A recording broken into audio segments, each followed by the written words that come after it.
Hi, and welcome back to another episode of Leaving a Rich Legacy. I am your host, Jessica Rich, and I have a very, very special guest here today, which is my sister, Samone Rich.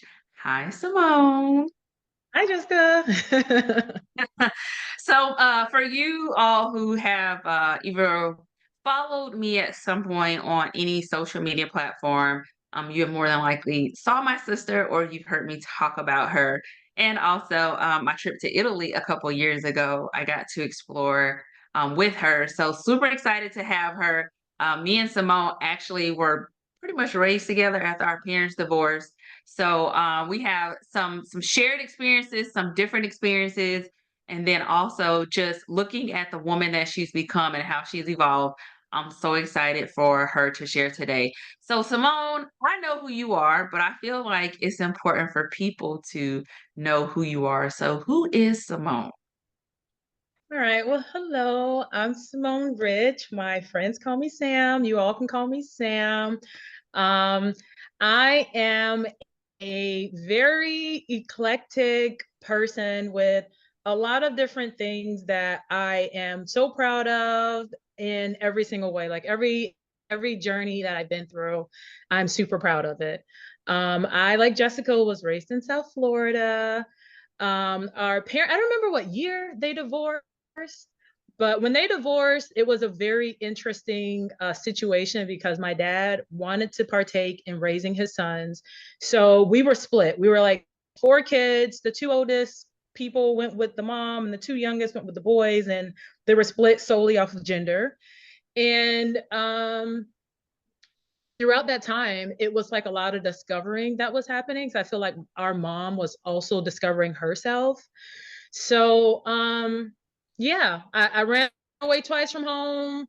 I was a foreign exchange student. I was stressing my parents out at the same time, making them proud. And when I was 17 years old, I was a foreign exchange student. And when I came back from living abroad, I I wanted to keep traveling and I became a flight attendant, and I've been a flight attendant since I was 19. So it's something that I never would have imagined what I was and what I am, and the journey of growing. Like I feel like a grown up, and it's just been really cool. So I don't know, like if I can at least sum up one thing, like what I am, but like I'm like a tree that kind of now has like edible fruit, you know what I mean? But it's still not like, oh, it's got some years until we can actually make wine out of it. Kind of like that. Well, one, I love that you share a little bit of backstory because we were raised a little bit different from our brothers. And then also, even though we're 2 years apart, we still had different experiences Yeah. in our teenage years and just after the divorce. And a part of this podcast is talking about like just certain things we don't talk about in the Black and Brown community. And that does tie into like divorces, allowing children to be who they are, right? Embracing the journey of how one child could have one experience. I had one experience, and then our other siblings had different experience, but we all end up being successful in our own right. So you talked about there's certain things that you are proud of. And I would love to know, like, what is the one thing that you are absolutely the most proud of? I am the most proud of really my relationship with my family. Like living here in Italy, they are really close with their family, but like I realize how they aren't aware of emotions, feelings, why a person maybe has the reaction that they need.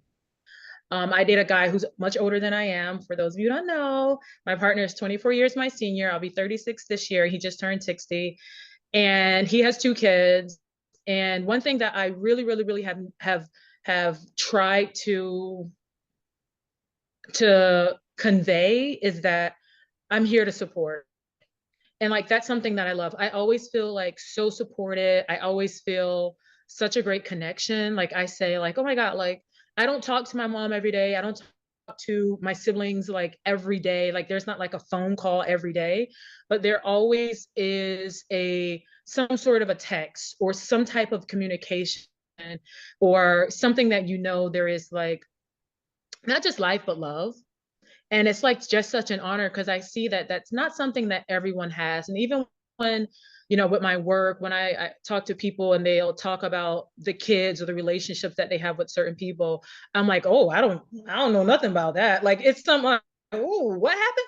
Oh my gosh, I'm praying for y'all. Like it's like that. Because I'm just like, wow, like if I have a problem, if I have an issue, I feel so supported. And that's something that I'm super, super, super proud of.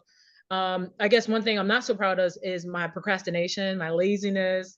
But I also, throughout my growing, I feel like the fact that I've taken accountability for it, I'm very proud of where I am and the goals that I've set and the place that I am, or the place where I am, and the place that I know that I will go. You know what I mean? Like I set a goal at the end of last year. I exceeded that goal.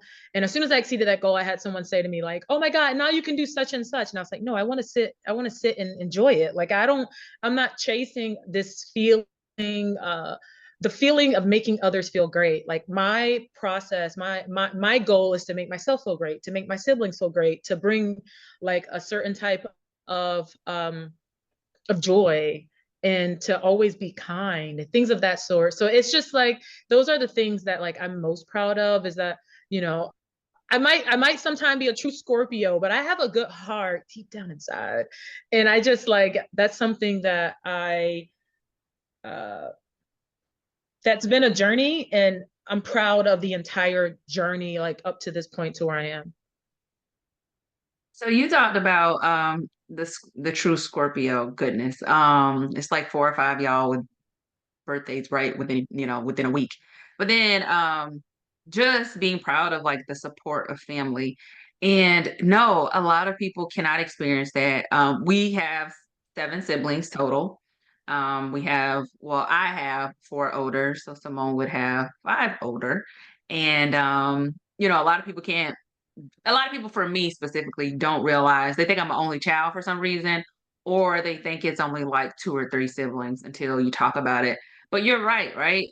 We may not talk voice to voice, or we'll send long WhatsApp audio messages. But there's still this connection when we get together. So for you, what is that like, right? You're traveling, for those who don't know, Simone lives between New York and Italy.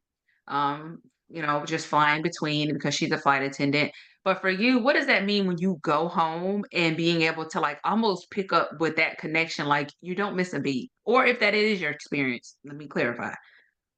No, it really is. I guess this is where you and I are very similar, because I also have like a only child experience, and it's weird because it's an only child, but you have like a lot of siblings. So when I tell people, of course, that I have as many siblings as I do, there is the background of my dad's first wife, blah blah blah blah. And then when I say, like, like my sister is 2 years older than I am, but because her birthday's in May, my birthday's in November, we're 3 years apart in school. So like we had completely two different school experiences. I was entering middle school, she was leaving middle school. When I entered high school was her last year. So she was like the cool kid and had the friends and all that stuff. And so it is kind of like the only child experience, which is so strange because yeah, you have a ton of siblings, but you have the benefits that are only child. Like it's almost like how people say like this is my cousin, and it's like the cousins are like the siblings. It's kind of like that. um and when I go home, I just the laughter, the joy, the agreements of, okay, what are we going to eat? All right, we're all coming in, and you didn't make a drink yet? I made you a drink. Like that type of thing.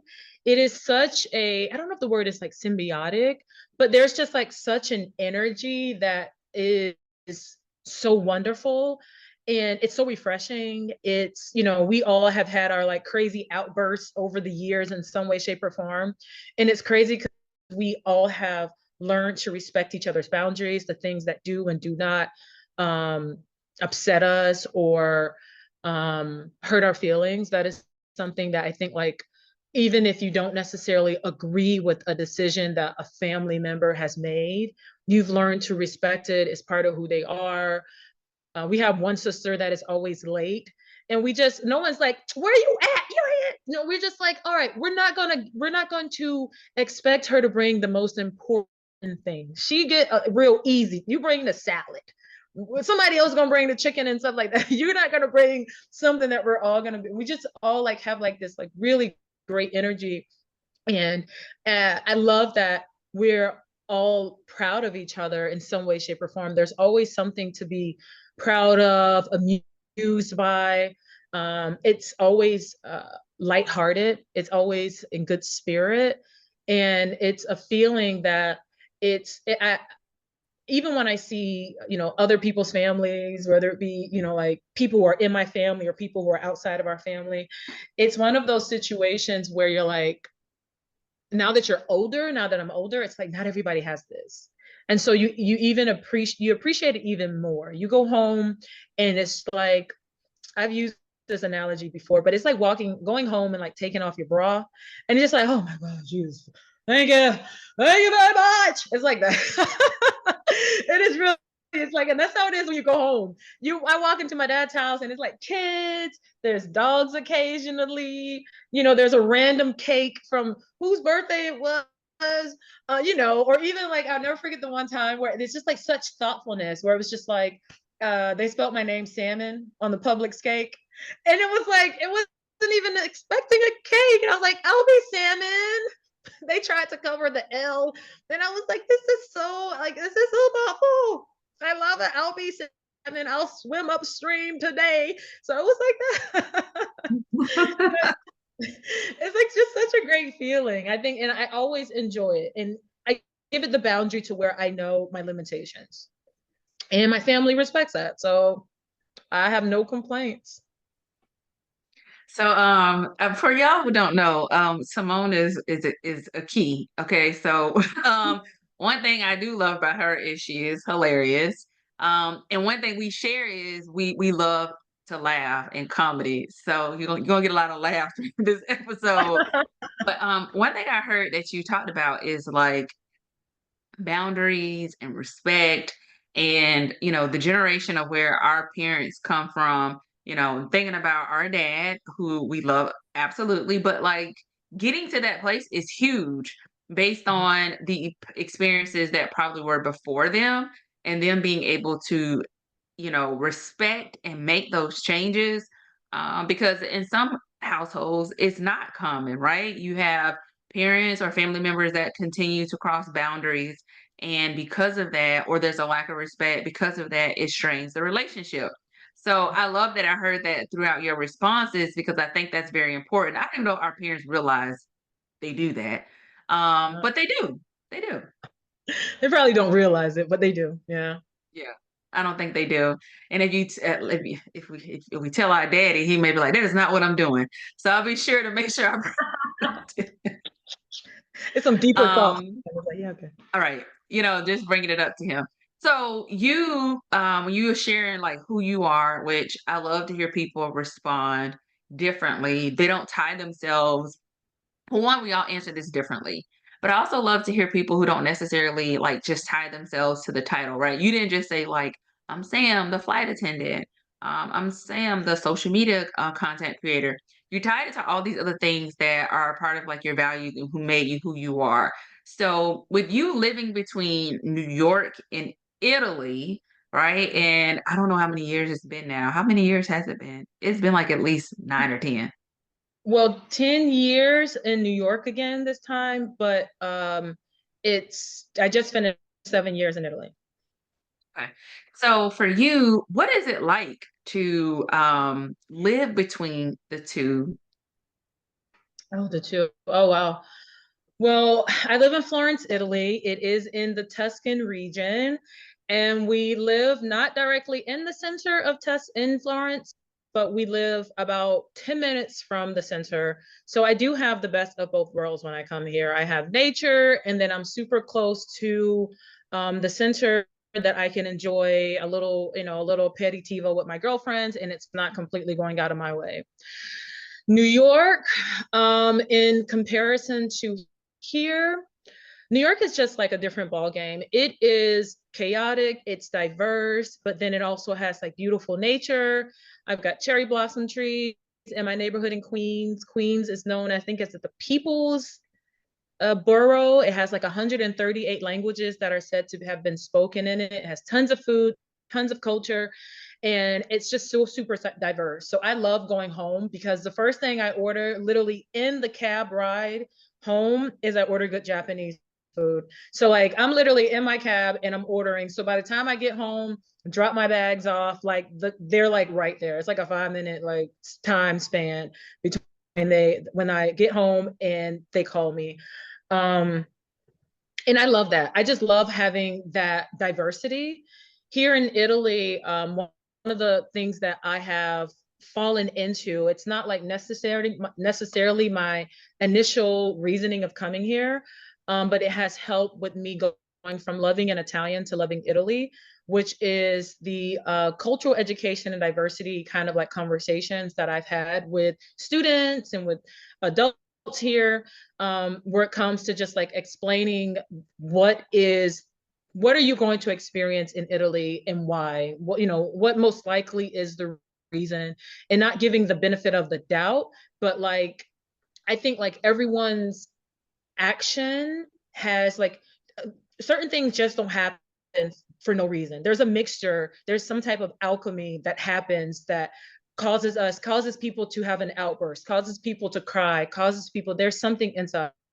So like my initiative, which Italy has kind of like opened the Pandora's box of it, is to figure out even more so why things happen the way they happen, the schooling, the relationships that they're able to have with people who look like me, all of that stuff. So when I'm in Italy, I am in not in like they're not what do you call it? They're not all the same. I forgot the word for it, but there are a lot of things that are the same here. So I know that I can get a certain food that's consistently the same. I know that I'll most likely have a experience that's the same. So I know I'll come here and the chances of it not being peaceful are like little to none. You know what I mean? There's just like there's no chaos, there's no ruckus. In New York, I can be walking down and I'm like, oh, it's the Dominican Puerto Rican Boricua parade. Like I didn't know. So it's different here. I'm not gonna, it's just like Italians do the same thing all the time. So I know that, okay, I can go here and get this. And it's just that moment of like saying, like feeling in control. And then at the same time, because I am not a citizen here and because I'm just existing here, there is this type of I can just be my, not, I'm not myself, but you don't feel like sometimes in the States, there's a type of weight that's on your shoulder as a Black person, as a Black American. And with that Black American weight that you end up having, it sometime for me, it's like, do I want to deal with what might happen as a Black person, what might happen as a woman? Like I will look and see that there are, whether it be like some type of violence or something. Sometimes just being in America can be like such a heavy weight. And when I come here, I don't worry about walking into somewhere and somebody walking in with a weapon. I don't have to worry about um, the violence against women, like essaying. Like I don't necessarily worry about that. Like it happens, but like I'm old here. Ain't nobody trying, so if I feel like much safer, I'm like, I'm kind of in the safe zone here. And so there is like more or less outside of the food, outside of the people, outside of majority of my friends are here now. I've created a really good community here. Outside of that, I know just like I can go to New York and get my peace in certain areas and I can enjoy certain things. In Italy, I get my peace in the same way, but in the completely opposite way. So it's kind of crazy, but I'm very appreciative and I feel really blessed to be able to experience them both on a regular basis. So I think for those who haven't had an opportunity to travel outside of the country, um, and just experience what it's like for what you're saying, like, there's not a certain level of chaos that we normalize here in the States or what you can expect because other countries have different laws where they don't allow weapons. So to be able to walk and feel that level of peace and have a community, that has to feel amazing, on a consistent basis while you're experiencing all the beauty Italy has to offer. You mentioned enjoy aperitivo. For those of us, what is that? Well, I happen to have one right now. Just kidding. Aperitivo is the Italian happy hour kind of happy hour in the States, but it's specifically like drinks at a cheaper price. Here in Italy, you're not gonna get drinks at a cheaper price. They're all relatively cheap, but it's a slot of time where there are certain things that are normalized to drink that are super cheap or super affordable. And you go to a place and they typically will give you snacks and it's all included. You'll get potato chips, you'll get sandwiches. Like a lot of times, an aperitivo can actually be your meal for the day if you really wanted it to be. And it's where Italians and anyone who's here winds down. And the typical drinks are like gin and tonic, or you get a spritz. So you get an Aperol spritz if you want something sweeter. If you are not a sweet drink person, you get a Campari. And yeah, that means you have chest hair, by the way. I'm just kidding. So yeah. Okay, thank you for explaining it. Only because I'm sure somebody was probably gonna Google to what you're referring to. But yes, that is something you can expect and look forward to in Italy. So you've done a lot of traveling, right? The last 7 years you've been living in Italy, but outside of that, just with your job and then also just your very adventurous nature, you like to travel. So how has traveling across the world and experiencing different cultures contributed to who you are overall? Oh, good question. So one thing that I have learned is patience. I used to be really, really, really impatient, but patient. And one of the biggest things that I've recently have kind of added into something that I take into consideration or whatnot when I'm faced with a challenging situation is that common sense isn't common to everyone. So common, but it depends on where you are and it depends on where you're from because in certain parts of the world, it's common sense that you eat food with a certain hand. But if you're not from there, you don't know that. If you are oh my gosh, if let's say if like in our culture, there are certain things, and I can't think of any off the top of it, but we would just be like, that's common sense. But like if you're a person of another culture, it's just not common. Like the main word of common sense is common. So it has to be something that has happened on an average. And if you're from a different culture, you're not familiar with it. And we have the saying, not all skin folk is not all skin folk is kinfolk. And just because we're both black doesn't mean that I know what's black for you and what's black for me. Like we have two different experiences, black people. So that's something that like as I like kind of navigate through life, it is it is trying to best to be observant and take like, okay, like this is happening to me, or does this happen to everyone? And that's also a way that I have been able to in Italy to differentiate what is and is not racist, because there are certain cultural things here that just is it's not like specific to a black person, and if I can differentiate that, then I can tackle issues that are important. So like for example, not with racism in particular, but for example, one of our sisters came to New York years ago, Kasira. You can bleep that out, you want to bleep her name out. So she came to New York and I said to her, I said, the door is going to open on the train, we need to move fast. And she was like moseying through, like sashaying. And I was like, you're not like, if you're not gonna get a seat if you when the train comes. If you walk in like that onto the train, you're not going to get a seat. She's sashaying, she's sashaying. The doors open. Guess who's standing? Her. So then the next train, the next time we get on the train, here she became Usain Bolt because you're going to be standing. Now, in other countries, you don't have to wait. You don't have to do that for a train. You know what I mean? Like you would just have to like, they'd be like, oh yeah, like people will walk on. And if you get a seat, I mean, maybe the train, people get off on more often than what they do in New York on the express train or something like that. But in New York, depending on where you're going, you might have to fight for a train. It'd be common sense that you need to bust the move. She didn't. No. If you think of like trains in Florida, it's tri-rail. It's a slow train. It's completely different. And she's not familiar with those trains. So that is like something that I've learned the most from my travels, from like just being with different cultures. Also, one more thing is who I do and do not give the benefit of the doubt.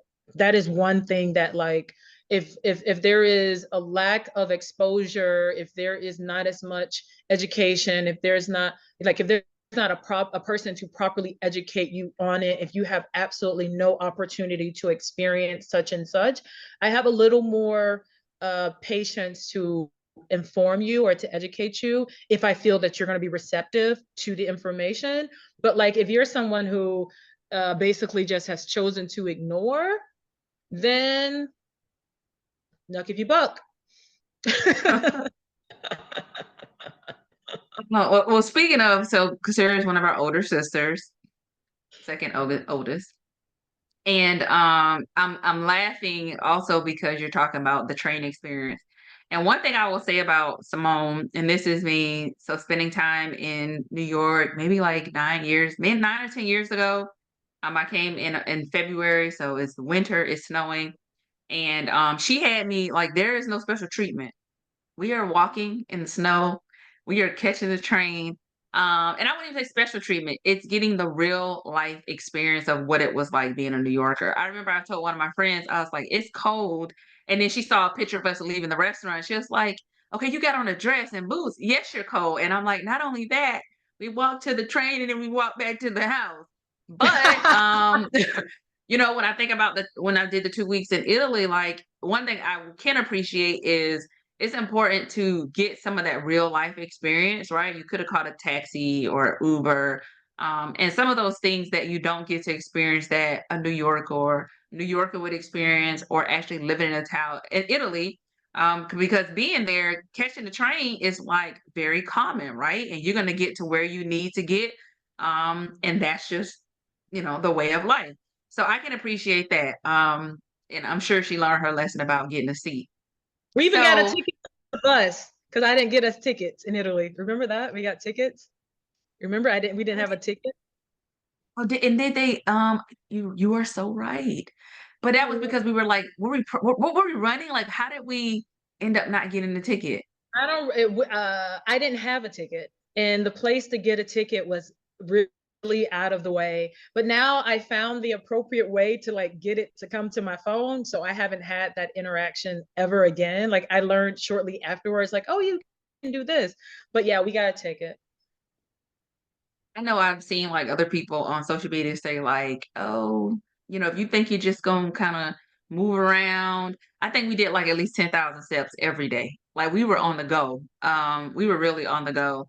Yeah. So for those who haven't got to experience Italy, I will say that's something I would encourage you. Like, don't be afraid to take the train. Like it's a good experience. Even though I've been in the car with Simone, that's another experience. We're not gonna go there.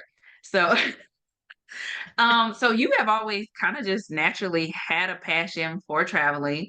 We're born and raised in South Florida. I think as kids we traveled really when it came to like family reunions, visiting family, but nothing abroad. So what led you or inspired you to want to study abroad your senior year? Well, okay. Well, I played my best friend, my closest friend, who's now my best friend. We were just good friends at that time. They played soccer, and I started to play soccer. And South Florida is full of Brazilians. And my soccer team was full of Brazilians. And my friend at the time, best friend was Mexican, spoke Spanish, didn't understand Portuguese, but my Brazilian friend spoke Portuguese and understood Spanish. So my brilliant idea was that I was going to kill two birds with one stone, learn Portuguese, then I could learn Spanish. And I had taken Spanish in high school. And I had also gone to, at Crystal Lake, it was a magnet school for language. So I did sixth year, seventh year there. And then my eighth year, I changed to Pompano Middle.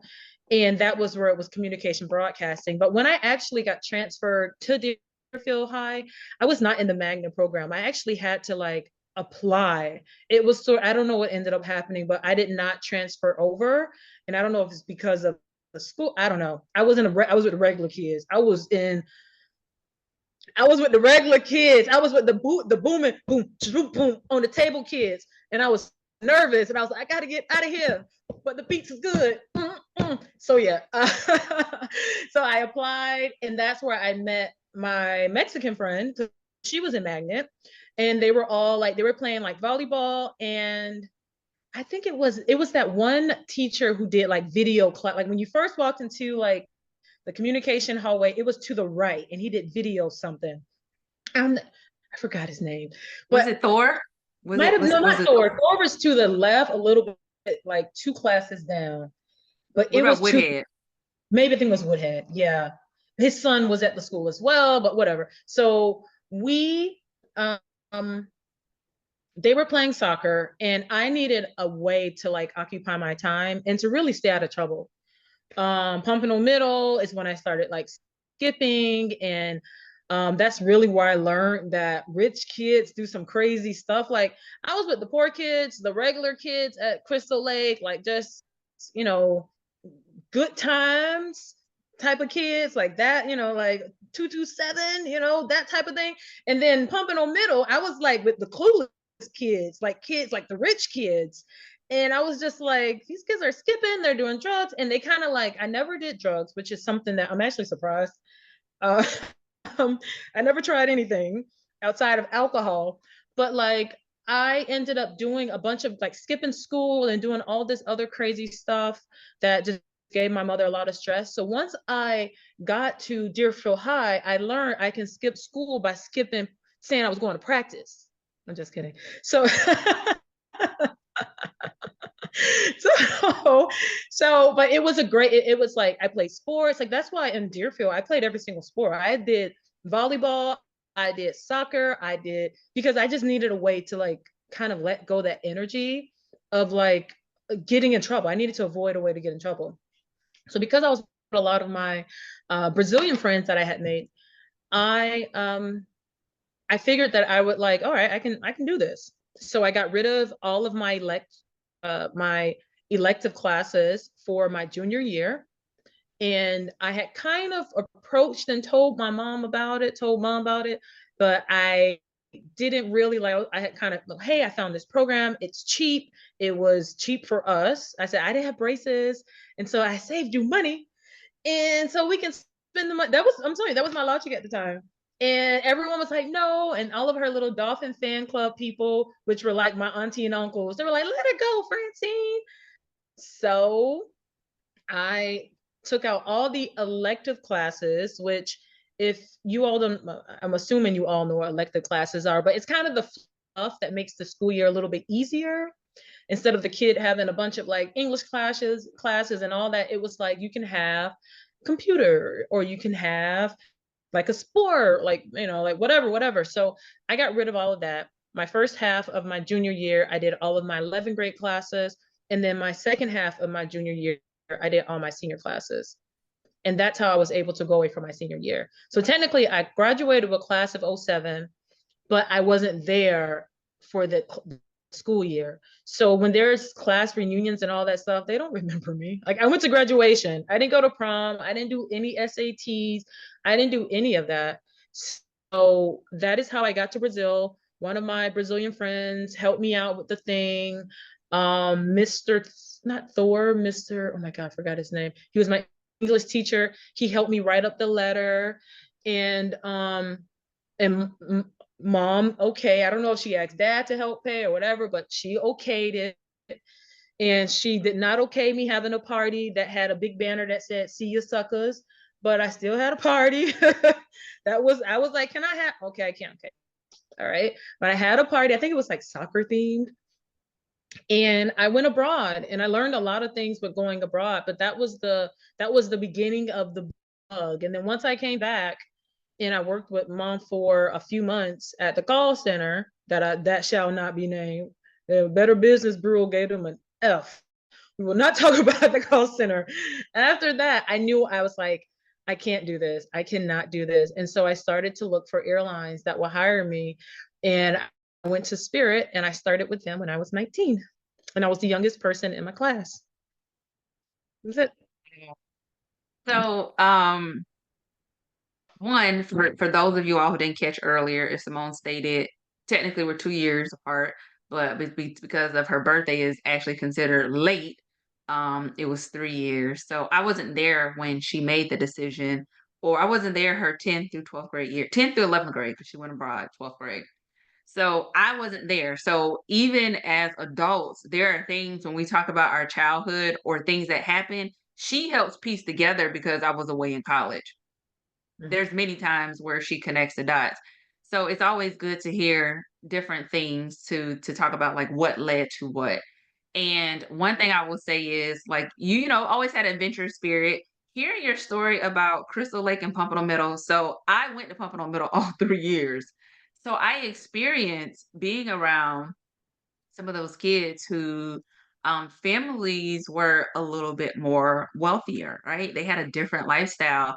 And even as an adult, I meet so many people who say, I've never been inside of a white person's house. Or I haven't, and these are people in corporate America, right? So these are people who are also what people would consider like successful and interact with them. And people say, I never interacted with someone like an individual who was Caucasian on a regular basis until after I graduated college, or got into the workforce. So I do think we had an experience, which I love to say about South Florida. It is a melting pot. Like, you're gonna get a little bit of everything, and a lot of people can't say that. So even when people ask me about diversity or what is it, DEI, I'm like, it started early for me because I was able to experience so many different cultures and people that a lot of people are not blessed about. So the story about your transition from Crystal Lake, which I never went to Pompano Middle is interesting, but I did get to experience like the way some of those kids lived, and it was like, wow, you know what I mean? And I think that really helped shape me as a person. So interesting to hear your perspective on that.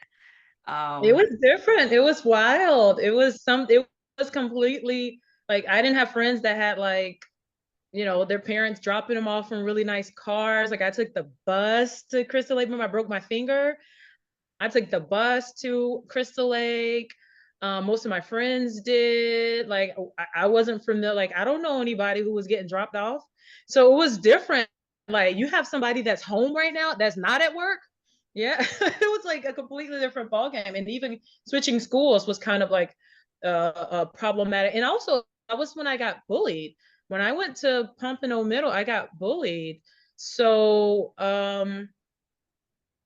yeah, it was a completely different experience. And I had already experienced being inside of someone else's household, from having Haitian neighbors, having really close Haitian neighbors that were like brothers and sisters. We used to go over there all the time next door.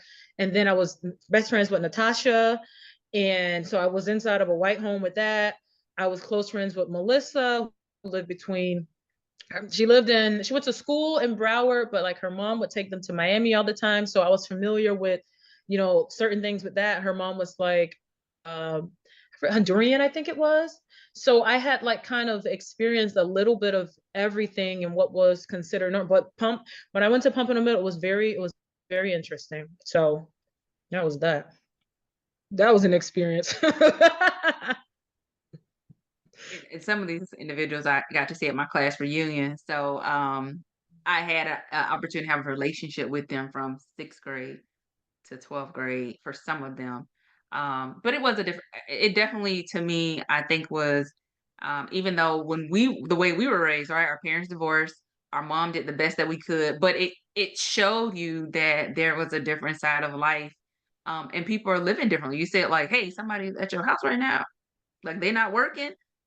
Being able to see that gets to also show you that like what we saw wasn't the only way to live life and what others were experiencing.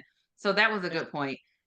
So thinking about thinking about what you shared as far as like culturally, you got to have these different experiences. You really got to, Simone, which a lot of people cannot say they do. You got to determine what success looks like. And I think for me, I didn't have that realization until I went to Bali last year. I'm like, I get to define what happiness and success looks like. You get to change that. For you, you got it from a very, very early age. So when you think about that, me saying that, like at an early age, you got to say, like, I get to control what I want for my life or the experiences versus what society may say it's supposed to be like. What do you think about that? Or how does that make you feel? Um, hmm. Trying to like figure out how to like grasp the question. Because I don't think I think more or less I've learned a level of content, and I haven't lost my drive. Like it was more of like just more, I guess, appreciating where I currently was. I don't know what it was that kind of got me to that point. I don't know. Like I was always the youngest person around. Um, I was always the youngest person around, especially in the airline industry. And so there was a balance. There was always balance that I had to kind of figure out, because being at Spirit when I was 19 and being there at an early age, right before a big growth, I found myself being the youngest, but the most senior.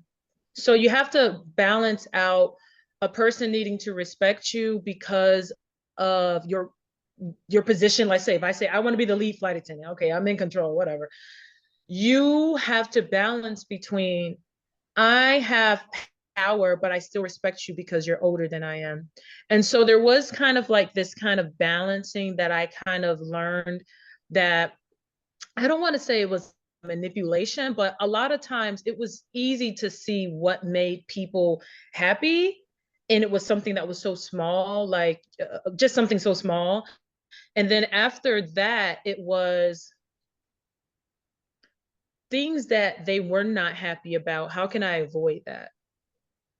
And like I definitely had my share of like relationships that I think that were not the best, but I would never say that I had a relationship that was necessarily like unhealthy.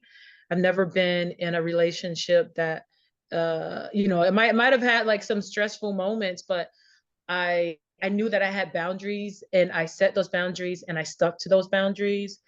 I never, and it could have just been like me being stubborn, but I never really conformed in some ways that other people have. Like, I don't remember where I got this from, but I remember someone saying like you can be sad and have, let's say hypothetically, you can be sad and have a flat tire on your car, or you can be happy and have a flat tire on your car, but you still have a flat tire. And it's not that you should be happy about the flat tire, but it was one of those things that was like, this situation still exists, and so you have to figure out how you can fix it, if there's a solution for what's going on, if it needs to be fixed, if it does deserve your energy. Like I am a person that I have no problem, um like sort of kind of like I'm not going to entertain this. Like I'm just going to like, this is toxic, this is low vibrational, and I'm not going to entertain that, and I'm going to leave you to figure that out. And I feel that one of the biggest things for me, like the most important things, is just like feeling appreciated and being appreciated. And I'm my most happy when I am appreciated. And maybe that's kind of I don't think I'm necessarily a people pleaser, but I am a reader of people. So it doesn't take much to make me happy, because I myself like have defined what I find happy. And I've like built like such a great community and have such great friends all over the planet to where I'm just like, like the things I have and the people who are around me. I think, and this is maybe another thing that I'm super proud of, is that I have everything I have because I've worked hard and I deserve it. And they're mine. No one else can say that, I got you this job, I got you this, I got you that. Like, it's 100% a reflection of my hard work, my creativity, my humor, um, the things that I have read to specifically nourish myself. Like I love reading like memoirs and seeing like what makes a person tick, whether it's Lucille Ball, Elizabeth Taylor. I just finished the Viola Davis one, which do not look at her acceptance speeches while you read in that book, because I was on the plane crying. I was like, why am I doing? I don't even have a tissue.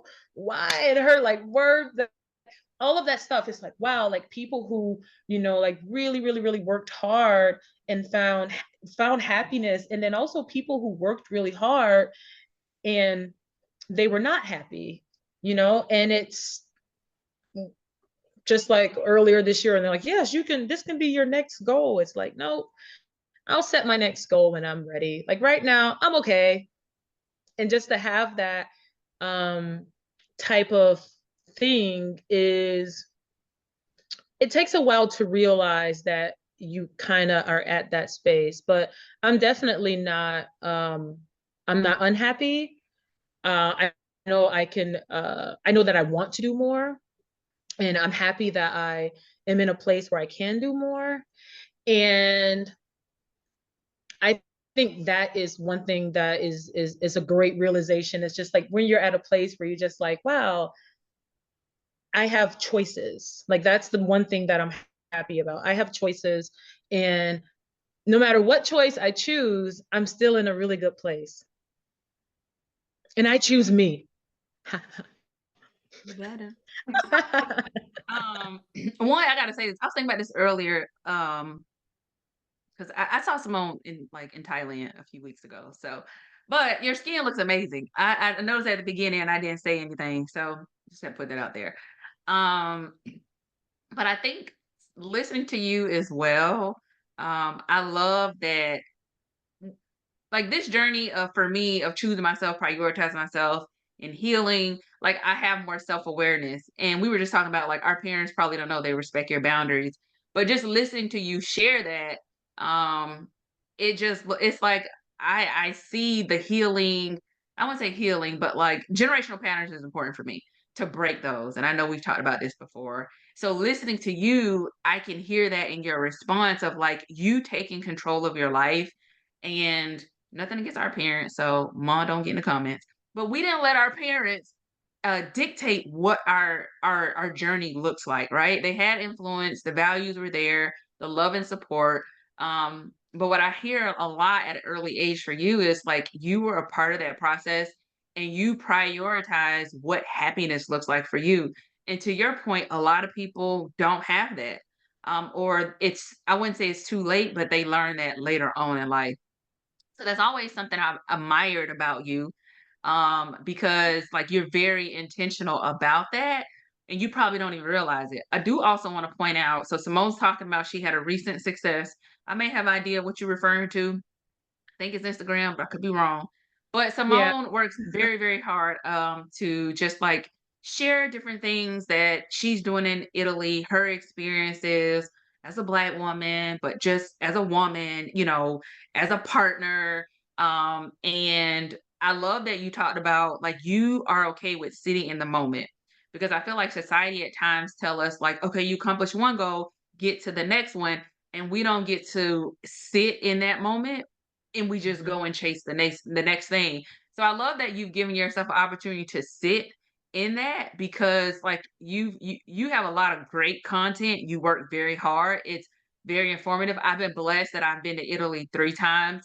And somebody even asked me like, why did you go to Italy 3 times? Like why? And then I'm like, oh, well, my sister lives there. And they was like, okay, that makes sense. I'm just trying to figure out why you got posts between over like almost a 3-year period. You know, been there 3 times. Is it that good? But I get to see that come through in your passion. So kudos to you for being able to say, like, I'm gonna just embrace this moment and then I'll go on and focus on the next thing, even though you're still working. So you mentioned that you felt like you always were the youngest in a lot of settings. You are the youngest daughter, right? So you're Mhm. the youngest girl, you're the baby girl, even though you got two brothers that are younger than you. So what was it like for you, like your experience, whether it's childhood or now being the youngest daughter of it's five of us total, five girls total? Oh, yeah, the being the youngest girl has so many benefits, though. Um, no, you know what? I was said for the longest that I was the favorite, my dad's favorite in particular. And I would be, I guess you could say I'd be in denial if I said I didn't think that there was favoritism at times, but like also like I also was the volatile power, like firecracker one. And there were a lot of things that that I kind of did that I was just not so proud of, that like I kind of felt like I got away with it, maybe because I was the youngest. Now I realize I got away with it, or certain things happened the way they did just because, or the turnout was just that my parents loved me, and that was just, okay. It wasn't I was a favorite, I was just loved. um and that's why I wasn't like kicked out or anything like that, which it wouldn't have done. But like if I really really wanted to talk about like just being like the youngest girl, yeah, there was just like certain things that I guess you can say you got away with, but not really, because I brought trouble to myself. I like chose violence. So with that, it's kind of like with great power comes great responsibility. And I'll never forget, like, I don't remember what it was, but I was just not nice to my mom. And I'll never forget dad saying, he was like, you hurt your mom's feelings. Or he said something like, like parents have feelings too. And it just, I was just like, oh my God, I hurt my mom's feelings. It was just like the most like hurtful, like I was just like, oh my God, I don't want to be a bad person. And with that, that's when I like, I don't know if you realize I'm much calmer. I don't pop off. Like I'm much different than what I was. And I usually, when I would kind of have like my little moments of fire, there usually were really good reasons. Like there was like I was like it was really good reasons. Um and I don't know if you remember this, but I wanted to change the narrative and the energy or the mantra that was consistently said about me being mean, because I never thought that I was mean, but I did know I was passionate. And like I was just like, I don't like that. I was just like, I don't like it. I feel like I'm always seen as the mean sister, and I'm like, and I'm not. Like things of, for example, it was a Fourth of July barbecue that I kind of ruined, and like no one remembers the backstory of me getting upset, and it was because our younger brother had gotten into a fist fight, and it was on YouTube, and I was saying that he was at an age that was not right. And our other sister was saying, that's what boys do. And I was like, but he's becoming a man. And it was a fight to where if you looked at it, you were like, this person could have had a knife. This person could have had, like whatever. I'm just like, no, we need to rise above this, because this could lead to that guy maybe wanting revenge. And then there's like a cycle of people going at each other over whatever. I don't remember what the fight was about, but I remember it was on YouTube. And I was like going back and forth, and I got so upset. And that's when I was just like, I said some horrible stuff, and I got in my car and I drove away. And it was not right. It was not the appropriate way to handle that. I didn't properly regulate my emotions. And the underlying, and that goes back to like me finding the backstory of why people behave the way they do, why they respond the way that they do. It was like, why did I respond the way that I responded? And was there a better way to respond? But then also, I think that at that time, I think because I was so upset over that, I think that our sister and our parents also, I think for them, I think they saw kind of, I want to say my point of view, but I'd like to think that there was like a foundation of me not being amused with foolishness, that like that seed was planted of like, this isn't something that Sam Simone's amused by. And so like we've never been in another situation like that, from of course myself, but I think also as a family, I think we grew away from thinking that something like that was something that we should be proud of. Because to me, it was a source of pride that was being shown in that. And I think that just like I could have responded better, I think that our brother could have handled it better, and the reaction that we got as a we had as a family could have been better. So as the youngest girl, it is. It's like with great power comes great responsibility, and I could be the bratty little sister that gets whatever she wants and that comes home and demands attention. Like I could really fall into those stereotypes, but I've chosen the higher road of like accepting my parents for who they are with flaws and all, and enjoying them for the people who they currently are. And even the little triumphs, whether they little or big triumphs that they have, just like continuously just celebrating my family and celebrating my position in the family, and the appreciation that I get at times from family members. That's pretty much it. So, I remember that 4th of July, very well, and our older sister probably never invite us over again. I think that was the first and last time we did an event at their house. But, I think one thing about our father, is he probably, you said the favorite, he sees a lot of himself in you and some of Yeah. our other siblings. I think that is what it is. And I do think as you get older, you see people talk about like, I'm having to raise my parents. I think there's a level of influence too, right? That he values from what you say. So my dad loves when my sister's home. Simone, I'm talking about specifically because everybody else basically lives in Florida now, except the two of us. So if I'm coming home or from home, he's gonna ask about her. He's gonna ask if she's coming because I think that he enjoys to have all of us, but I do think there's a level of presence that he loves, and I think some of that energy is he sees some of himself in some of y'all. And I say some of y'all because I respond a little bit differently. But I think I've been a little bit more calmer, so I think that he loves that. But I do think that it's great that you mentioned you being more aware of like the way you respond may hurt someone's feeling, even though it may not be your intention. And you and I had this conversation about, you like, I don't like the perception or you all saying I'm the mean one. And I was like, when the last time I didn't say that? And you was like, yes, you did. So I'm like, well, dang, when did I say it? But I think that that was a self awareness for me because I'm like, I didn't recall it. So if you said I said it, then I have to, okay, something was said that either directly was said it or it was implied. And I think that what I hear from you is there was just a level of self awareness on you too. Like, okay, do I respond differently? Do I take people, even though I can be passionate about what I want to say or express, like, do I just need to communicate it differently? Because we don't know how the triggers of others is going to make them feel, right? And I think it was a great point for you to say from our dad that parents have feelings too. Because we got to remember they're human, right? He is a man, she is a woman. Mhm. She is Francine, he is Bubba.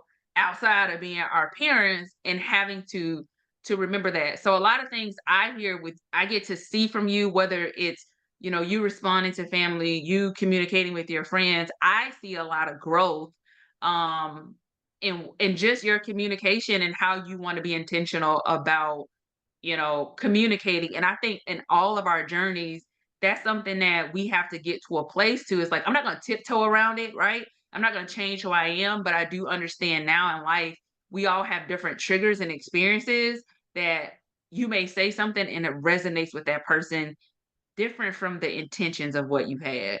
So Yeah. And I didn't I want just to, had to say and that. no, yeah, no, no, that's perfect because like I think the especially with me with one, yes, accepting the that our parents are people, but also with the mean things specifically.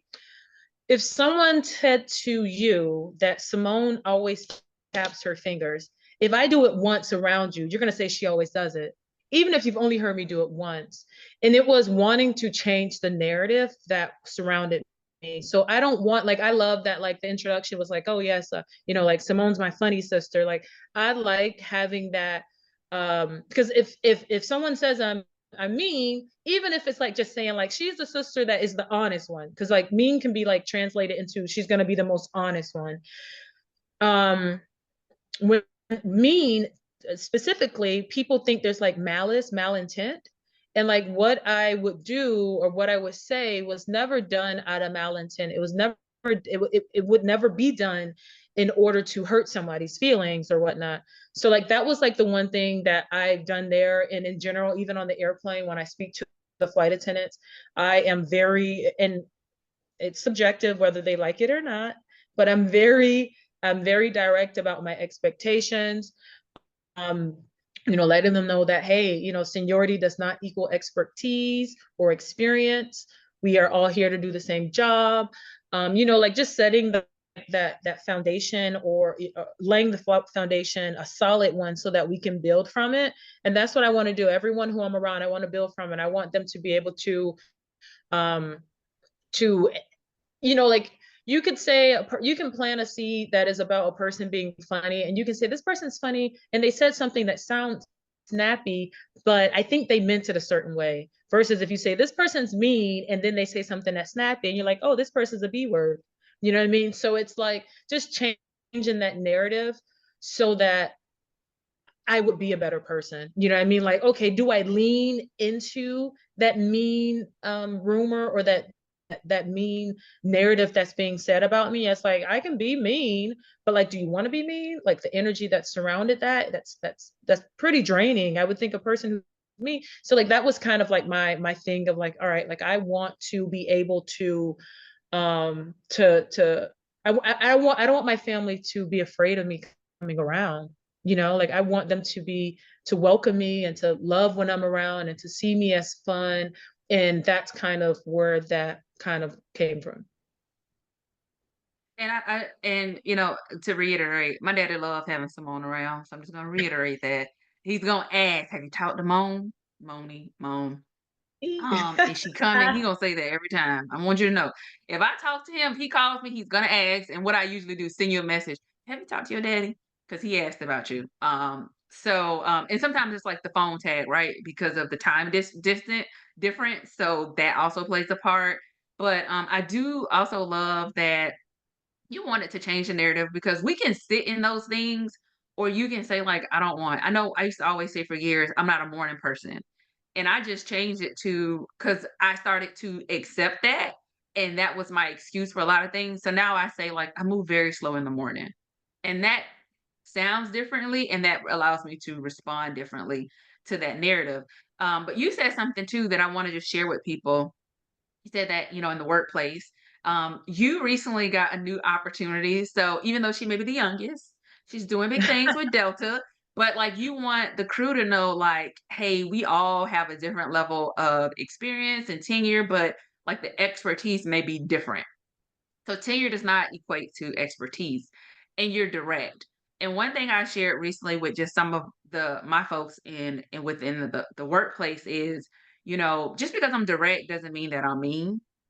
Just because I hold you accountable doesn't mean that I'm mean as well, right? And sometimes you also have to realize, Simone, and it sound like you're at that place. You can't take on how people respond, because just Mhm. because you're direct and you're honest, and then you know that your intentions were good, you communicated it right with care, people still will receive it the way that they receive it, because they don't want to be held accountable. They don't like when people tell them how it is. You could tiptoe, right? You could be like, let me be very soft and they still. So I've gotten to a place where I would tell people, gonna own your response or how you receive that, because there's something within you that you have to deal with, when I know I've done my best to communicate it. So if you want me to be perceived as mean or whatever, that's a you thing, not a me thing. And I choose not to internalize that. So I have gotten to a place where I'm accepting that, and I don't know if you're there, but it sounds like in some of the things you are as well. You know what? I am. And I also, as a flight attendant, I became a flight attendant that has no problem writing you up. Um, but I will say this is the only time where I will say I'm mean and where I accept that word, that verbiage. There's some flight attendants who I fly with on a regular basis, and they know how my work ethics and all of that stuff, and they know I'm a hard worker, and they have heard my briefing, which can be very much longer than the average briefing, and I am very direct and all this other stuff.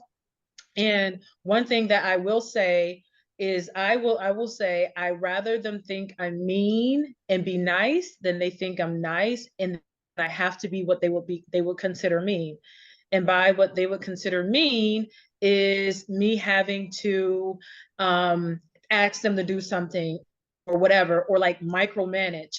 Sometime if you are not vocal or direct with what you need, or what you expect, then you have to tell the person later on about it. And instead of telling everybody at a table together as a group, so I'm not pinpointing anything out, now I'm telling 10 people individually that I need y'all to completely do this at this time. So that is where I'm just like, I'd rather them kind of like think that I'm mean because it's in their mind that they think this. So she's mean. I'd rather they think I'm that, and then they see that I'm cool, that I'm fun, that I have their back, rather than them think that I'm a pushover or that I have low expectations and they not push themselves or deliver the service that they know that they should be delivering. So that's the only time that I will do that. And it's certain people who I haven't said it like, like to like a bunch of flight attendants, but there are some flight attendants, whenever I have some type of headbutting, they know me. They're just like, she rather think you're mean and she be nice than whatever, whatever. And I stand by that. And yeah, I that's the only time that I'll own that little word there, that 4 letter Yeah. word. Yeah, I think that's good, and I think a lot of people probably need to hear that because they're not authentically themselves because they're trying to avoid what people perceive or think of them. But then also, sometimes it could happen, and you just really got to realize like it's not you, it's them, and they have to deal whatever they need to in that situation. So we talked about you being the youngest and just our overall experiences in life and the age gap, which really is not an age gap, but it is an age gap. And then we just had different experiences. When I went off to college, you were going to your 10th grade year of school, you went to study abroad, and I think I was graduating at that time, so just a lot of things. Then you moved to New York, moved back to Florida, New York. I was in Jacksonville, so we haven't lived in the same city in years. So it's probably I been thought about that, but you're right, we haven't. Yeah. 22, 21, 22 years because I just celebrated my 20th class reunion. So we haven't lived in the same city in 21 years, 20 years. So over time, we naturally, I think our bond, we became closer. You've been a flight attendant. You were able to visit Jacksonville when I was in Dallas. I don't think you visit Oklahoma. I hope, Lord, I hope No, I not. didn't. No, But I didn't. thank goodness. But you got to come and visit me, and I've gotten a chance to visit you. So how would you say, how would you, explain our bond? I tell a lot of people that like we're close. We may not talk Mhm. on the phone a lot, but like we communicate quite a bit. So how would you explain our bond? Oh, we have a great bond. Like we have a like I can say that our bond is, it's one that's not a normal sister bond. Just because I feel like we we understand each other, we respect each other, we aren't trying to force each other to live a certain lifestyle, we don't judge each other's decisions. um we give advice kind of when like we analyze before we speak. Like, like we, if there was something that like, it was like, okay, Jessica, like, okay, yeah, you can have like a fun conversation about something, but like, I'm not giving you or vice versa, like this serious advice, unsolicited advice. You know what I mean? There's not like this pressure to be something else. there's no perfect relationship at all. We have our headbutting and our things of that sort, but it's never anything that has like um never anything that was important that you felt that the person wasn't there. You know what I mean? And that's it's I'm like I love you. I mean, that's pretty much it. And it's just like a great feeling. Like and I love my obviously my older sisters as well, my other older sisters. But yeah, it's great. Like if I know that I needed a place to stay and like that, and that's something why like when I think of people who are houseless, who are living in their car, whatever, or whatnot, I'm like, wow, like there would have the situation that I would have to be in to be without a home. I feel like I have a home in Texas, I have a home in Florida, whether it be my best friend's home, or if I had to move in with mom or dad, they have crazy lives, but if I had to, I could. I've got Auntie Anne. If I need to go into Seattle with Uncle Lee, I could. Like just to like literally like, and it's same thing with you, but like to conceptualize like the fact that I would not have a home and not have support, it's so crazy to me. It's just so like for me, I'm just like, oh my God, I'm just so blessed. I have such like a great support system. I have so much love. Um, and I said I wasn't gonna get emotional in this video, so I'm not. I'm a strong black Scorpio that don't need no tears. No. So yeah, but I just like I really like I just love you. I mean I'm always proud of you. I'm always bragging. Our mom is like the if it was an Olympic sport for bragging, she'd be Simone Biles. She beat Simone Biles, Michael Phelps, Usain Bolt. She getting gold medals in all of those categories for bragging. All of them. Oh my gosh. Oh, no, no, no, no, no. Sorry, sorry, sorry. I have a phone call. I don't. Oh, did it stop? I can hear you and I can see you. Oh, okay. I'm so sorry. I don't know why that came through because my phone's on do not disturb. Okay, but finish. No, you were talking about our mom. Yeah, our mom is one who is very proud. So she is going to shout it to the world all the Yeah. time. All the time. And I'm sure she's gonna be in the comments making a comment about that. But she is. She's super proud of all of us and she does not mind sharing it, which I guess that's a blessing because I've met people who talk about, feeling like their mother was jealous of them or tried to sabotage certain things. So there is definitely beauty in that she is always she gonna be rooting for us, no doubt. I feel like there's like some vicarious living through us and in her support as well. I feel like the adventures, the love, the wins and the losses. I feel that she has sacrificed so much and she understands um, that we've decided to direct our energy and our sacrifices in different ways. And it could be, like some people can look at it as, not a great thing. Like if you ask, JD Vance, what childless cat ladies, but I think it's something like in her situation with the story of her mother and her mother's mother of being, like not needing a man, um, not having children, choosing to do things on your own. I think there is a sense of admiration in that, along with the being proud. But it's like, wow, just admiring um, uh, the courage to be able to go a different route. That the only person that you are leaning on is yourself. Yeah. And so, um, yeah, that's how I mean, like I guess to make it a full circle of the proud thing, that's how I'm super proud of you. I'm super like excited to tell people like, oh, my sister lives in Texas.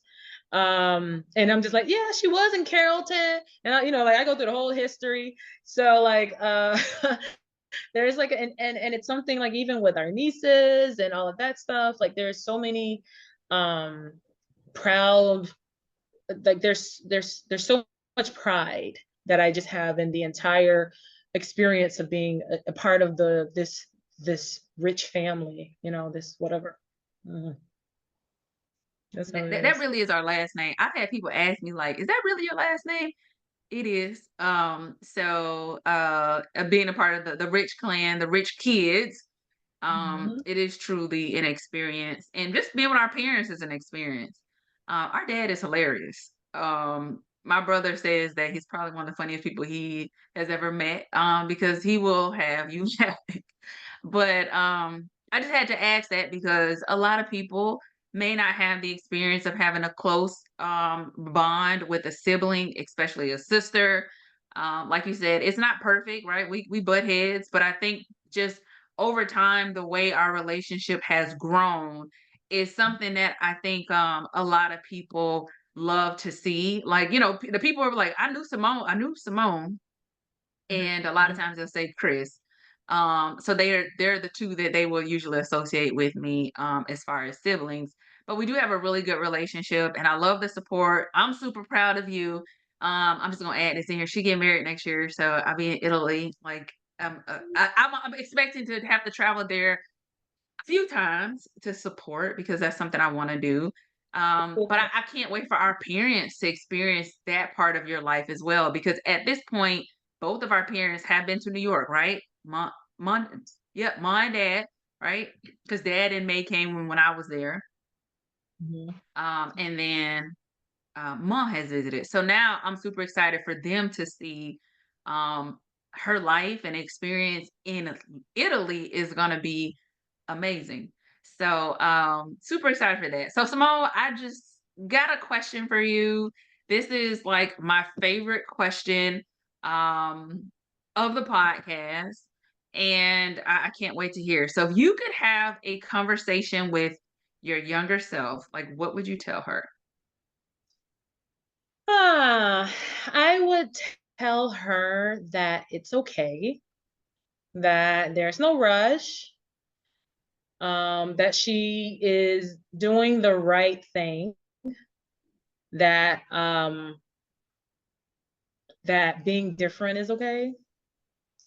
And yeah, you're not the what is it? The fear of missing out, FOMO, that you're like it's okay to not care about what other people are doing. And I guess you can say kind of like where that is that I didn't care what other people were doing. I didn't feel like I was missing out on it. And sometimes I feel like, should I have done that? Should I have cared? Should I have gone to prom? Should I have done that? Like just to like kind of like check the boxes. And you kind of even when I was in Brazil, I remember there's a point in time where like you have like a level of freedom because you're not around your parents. So it's like partying and doing all this other stuff. And then I decided that I didn't want to do that. And I don't remember the book that I had, but it was like a Christian based book. And then I became like much more intentional after reading that. And it was kind of like a book that kind of, it wasn't, I don't remember what it was. It was not the Bible. It was just like a book that was about a person that had like a spiritual experience. And it for me, like with that, it was one of those things where it's like, oh, but you should party, you should do this, you should do that. But then there was something that was telling me no. And I think like what I would tell my younger self is that that thing that's telling you no, continue to listen to it because I did. And now as an older person, like if I was looking at myself, like, and there were, if there's like, like the good thing on this shoulder and the bad thing on this shoulder, like, like, no, no, no, no, no, keep listening to that thing, because if you listen to that other thing, that might be the crazy thing. You're gonna be like the Pumping middle kid. You want to be like that. So so like just, continuing to like to go full speed ahead. You know what you want. You know that you are different. You know that you want to do more. Don't be afraid. Moving to New York when I was 19, I was really afraid. I moved September of whatever year that was, and I was still 19 by myself. Neither of our parents ever had been to New York at that time. I was literally out there by myself, broke. So it was just like, it's okay, you're on the right path. And that's what I would tell myself. So, well, you have your journey, I think, just overall has probably inspired all of us, right? You said, you moved to New York. I don't think our parents ever lived outside of the state. So for us, you being the first to live out of state, that was huge. And not being afraid to travel and try new things by yourself, right? You get on a plane and go somewhere and we just be like, well, make sure you check ins, but other than that, like you were adventurous. And I do think that, we have I would say we have parents that are praying parents. So they're gonna pray and make sure that whatever you're doing, like, all right, just make sure she okay and she comes back. But love that you shared that, and it's important at a young age to be like to make those right decisions because it does carry forward. It's gonna shape you, right? We all make mistakes, but then also being able to go forward and make those different decisions. So, Simone, you're my sister, so I know how to get in contact with you. But outside of you being my sister, you do share some amazing things on your platform, on TikTok, you have a YouTube channel, you have Instagram. So if anybody is interested in traveling to Italy, I think that your page and your story is huge. So how can people connect with you? Well, my Instagram is a Perry Life, just a Perry Life. Actually, I'm thinking of my TikTok because my Instagram is a Perry Life, but my TikTok is a Perry Life 88 because somebody already had a Perry Life. So I would just like let you all know it's a Perry Life for the most part on all platforms. You're gonna find me in some way, shape, or form. So that's APERILIFE. And the background of that name, really quickly, is because in the US, my life is a happy hour, and in Italy, my life is an aperitivo. So it's an aperi life. And you guys know what aperitivo means now. So you can find me on basically all platforms, Perry Live. And from my Instagram and my TikTok, you'll be able to find my link tree. Also, my YouTube, you'll be able to find my link tree with all the links for my website, which is aperilife.com. And from there, you can contact me about like travel concierge and consultation and just like mentoring. I do mentoring for students that are coming to Italy, and yeah, basically that's it. I'm live online. Life is a happy hour. We're just trying to get to that level. But I want to make sure. So yes, you offer mentorship. You can assist with itineraries or just, on your page, they can connect with you on those different items. But then also, recently you had an opportunity to help somebody.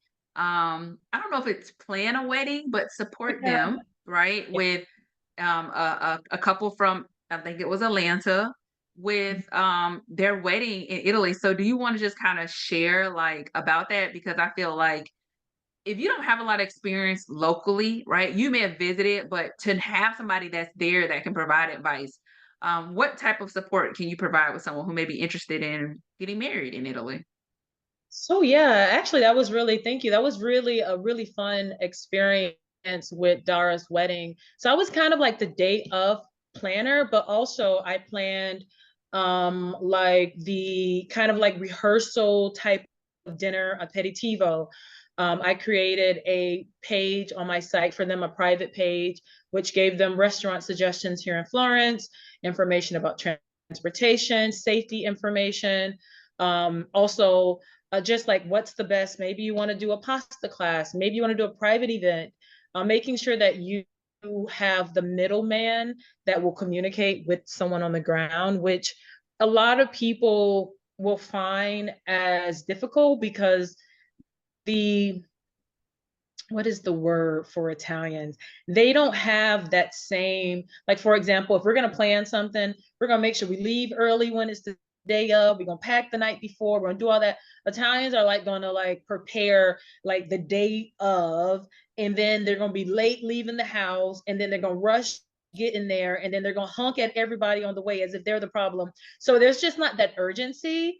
And so it's one of those things of like, it's really great to have someone on the ground who can give like the reassurance of what's going on, speaking to the people, organizing a party for your friends at whether it be like a rooftop or a local bar, and then also me being on site and speaking to people about what they could and should do, organizing uh, dinners in a vineyard, which a couple of people actually went to a private wine tasting at that vineyard that we actually went to, with the Right. long table, remember?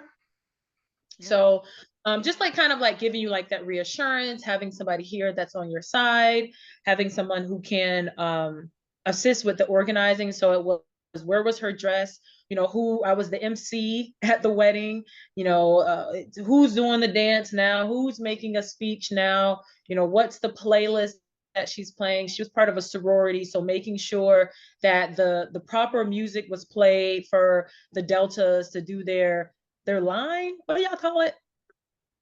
Rolling. Stroll, yeah. So they can do that. Um, and you know, just making sure that the experience remains an Italian one, but still has the whatever country you're from, uh, the understanding that's needed or whatnot. So that was a really great experience.